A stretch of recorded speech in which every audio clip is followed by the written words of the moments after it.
जय हिंद दोस्तों, स्वागत है आपका हमारे YouTube चैनल।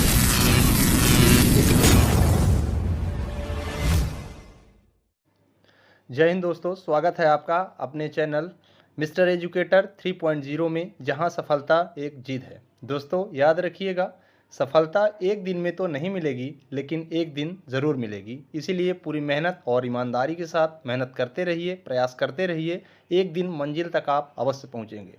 दोस्तों आज इस वीडियो श्रृंखला में हम लेकर आए हैं विज्ञान के कुछ महत्वपूर्ण क्वेश्चन, जिसमें हम कुछ तत्वों के बारे में पीएच वैल्यू याद करेंगे, उनके पीएच मान को याद करेंगे। ये देखेंगे कि कौन सा तत्व अम्लीय होता है या क्षारीय होता है।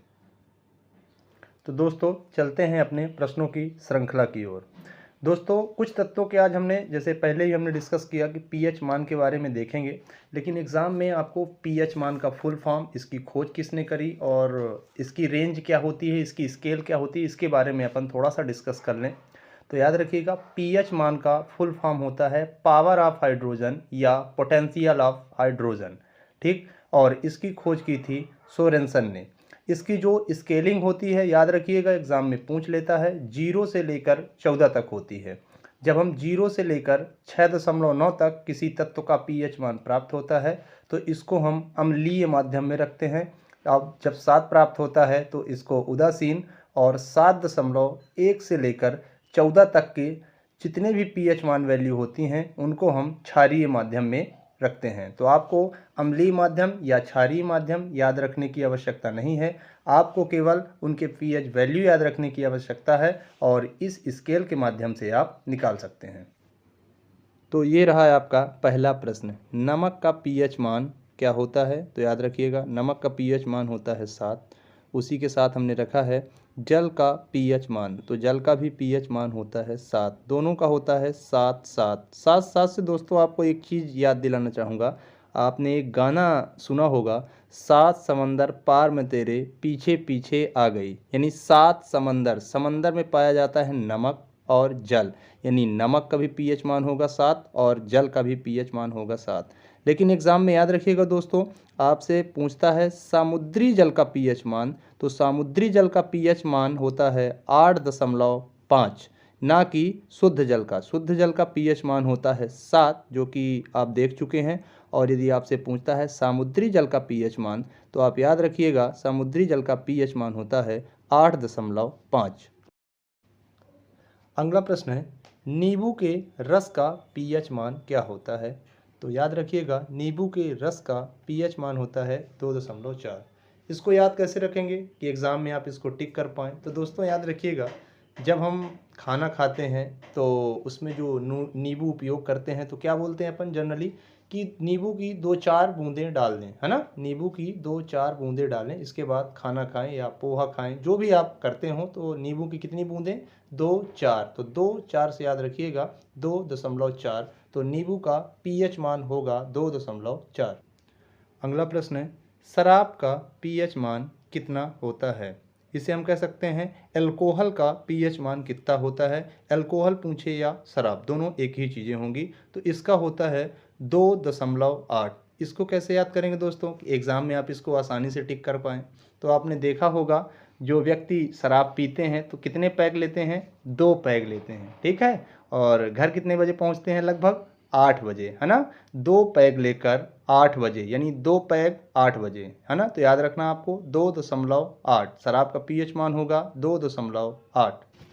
अगला प्रश्न है, टमाटर का पीएच मान क्या होता है। तो याद रखिएगा, टमाटर का पीएच मान होता है 4.5। इसको कैसे याद करें कि एग्ज़ाम में आप इसको आसानी से टिक कर पाएँ। तो याद रखिएगा, जब भी हम बाज़ार जाते हैं तो सब्जी वाले से क्या बोलते हैं, भाई 4-5 टमाटर दे दो। कितने टमाटर दे दो, 4 से 5 टमाटर दे दो, जनरली हम यही बोलते हैं। तो 4-5 से आप याद रखिएगा 4.5 टमाटर का पीएच मान होगा। अगला प्रश्न है, समुद्री जल का पीएच मान क्या होता है। तो याद रखिएगा, समुद्री जल का पीएच मान होता है 8.5। इसके पहले हमने आपको पहले ही प्रश्न में बताया था कि जो साधारण जल का पीएच मान होता है वह होता है 7, और समुद्री जल का पीएच मान होता है 8.5। तो इसको याद कैसे करेंगे। तो इसको याद करने के लिए आपको ये याद रखना है कि यदि आप समुद्र देखने जाते हैं तो उसमें क्या देखते हैं, उसके जल को ही देखते हैं, है ना। तो इसकी परमिशन होती है सुबह 8 बजे से शाम को 5 बजे तक। तो इस प्रकार आप याद रख सकते हैं कि समुद्री जल का पीएच मान होता है 8.5। अगला प्रश्न है, बैटरी अम्ल या सल्फ्यूरिक अम्ल का पीएच मान क्या होगा? तो याद रखिएगा, इसका पीएच मान होता है 1। इसको कैसे याद रखेंगे? बड़ा आसान है। जैसे आपके पास होगा या जनरली सभी के पास होता है 2 पहिया वाहन, और 2 पहिया वाहन में कितनी बैटरी लगी होती है? 1। या कि कभी आप मार्केट जाते हो, दुकानदार से मांगते हो तो क्या कहते हैं, भैया एक बैटरी दे दो। तो बैटरी अम्ल या सल्फ्यूरिक अम्ल का पीएच मान होता है 1।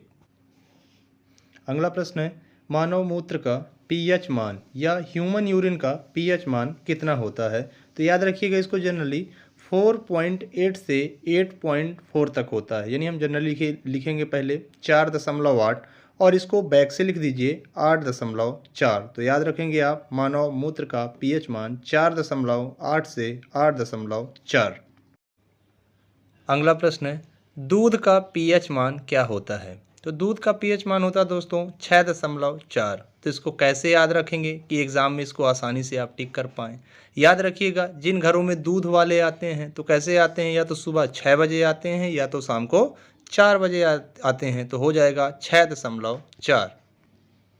अगला प्रश्न है, रक्त का पीएच मान कितना होता है? रक्त का पीएच मान होता है 7.4। और याद रखिएगा, आंसू का पीएच मान भी होता है 7.4।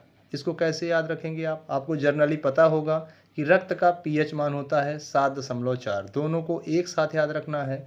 ध्यान दीजिएगा, जब कभी भी चोट लगती है तो रक्त और आंसू दोनों साथ साथ निकलते हैं। तो रक्त और आंसू दोनों का एक साथ याद रखना है आपको 7.4। तो दोस्तों, ये थे हमारे आज के प्रश्न। अगले वीडियो में हम फिर मिलेंगे। और हाँ, पूरा वीडियो देखने के लिए आपका धन्यवाद।